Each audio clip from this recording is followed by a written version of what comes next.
The next bus is not real. Do not board. What time is it? I don't know. I did know. It was 11:55 p.m. I lose motion to talk properly when I'm tired. Although this would have definitely been an overreaction. At most, it would have taken an extra second to tell him the time. But I wasn't really thinking. I just wanted to get home, ignore all social interactions. I didn't even look up to see this man's face.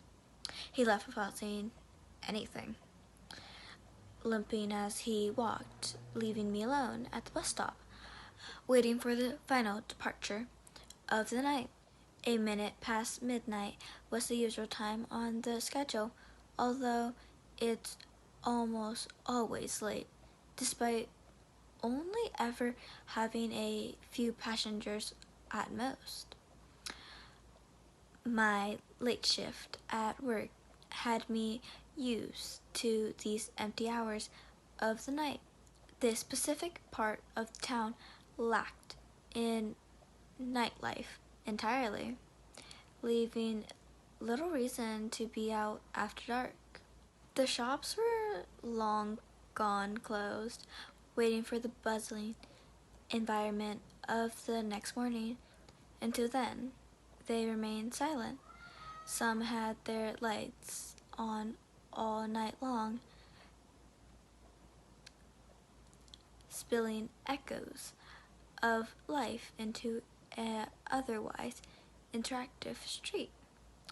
If the rapid occurrence with me at this bus stop, it would take a long while for that news to reach me.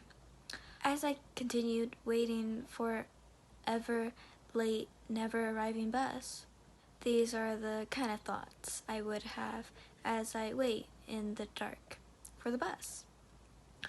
The occasional breaks in these thoughts were often caused by me checking the digital sign above me, displaying an estimate time for the upcoming departures, expecting to see 5 minutes, or perhaps more delayed 10 minutes. I hadn't planned on having to read the whole sentence, so I finished checking the sign. Only then did my mind realize that it had not even seen a number. I checked the sign, but did not comprehend the context. My double take showed me what I had missed. The next bus is not real. Do not board.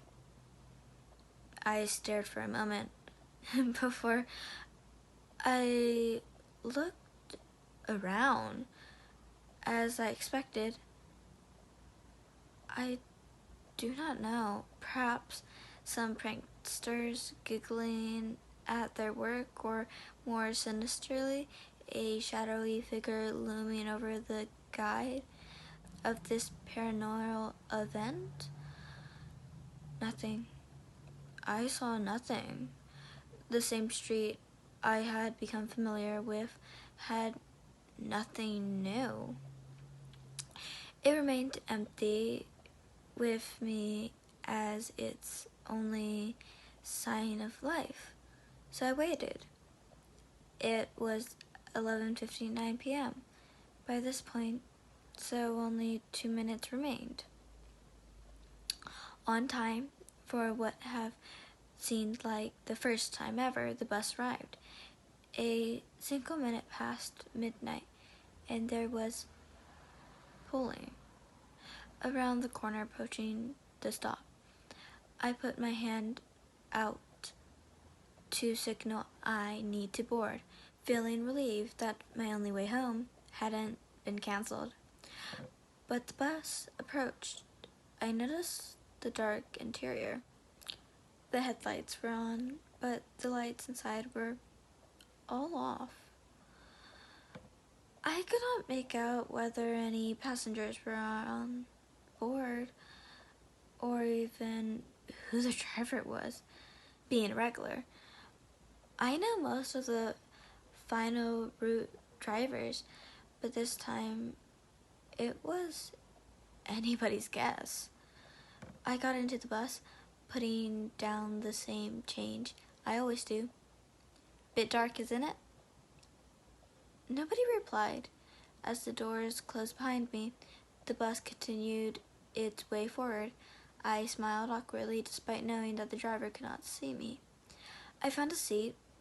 I never found out whether there were any more passengers, but I can only hope that nobody else had to go through these next events. Almost immediately, I noticed stops being omitted from the route. A turn missed here, a completely wrong turn taken there. A panic set in that I had somehow gotten into the wrong bus, despite knowing for a fact that the bus I always get is the only local one that runs this late. Convincing myself that the unfortunate series of road closures had occurred, I remained calm and waited it out. After 10 minutes of this, we had circled back to the stop I had boarded at. In front of us, I noticed the more normal bus, the bus I was supposed to board. The lights were on, and with a few passengers, it was waiting at the stop. I spoke slightly louder than the rumble of the engineer. "Excuse me, can I get off? I'm on the wrong bus." No answer, as we only passed the correct bus. I could see all the passengers inside, staring ahead.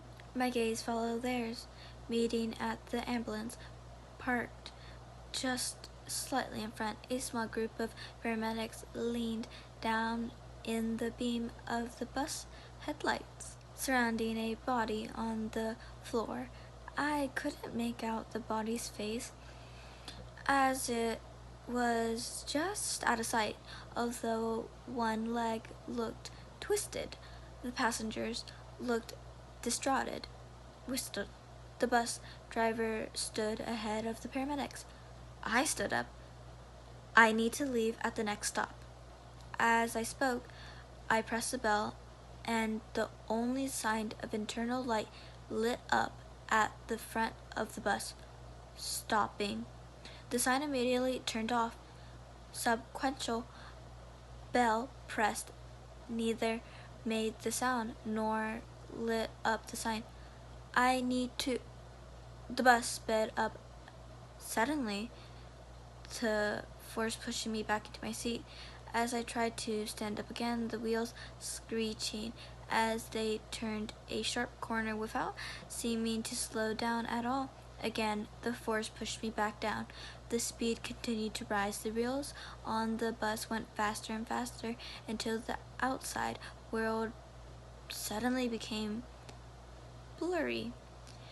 I had never seen a car go this fast, let alone a whole vehicle on the road as large as this. I thought for sure that I was gonna die there. "What are you doing?" I found myself yelling out in of panic. The driver, for the first time, spoke. "I don't know." My mind raced almost as fast as my body was being thrown about. The world beyond the windows soon emerged into a void of black, although the effects of our speed were still evidently on my body. As the velocity pushed me in all directions, it felt as though we had somehow gotten even faster, although this may have been the darkness forbidding my eyes, as many refer to our true speed. We came to a sudden stop as it fell forward. The fall was violent, but still not as bad as you'd expect for a speed change of the image. My nose hit the floor, causing a great deal of pain. I stood up, holding my face, trying to gain my balance. As the dizziness subsided, I began to notice where I was. We were outside my home.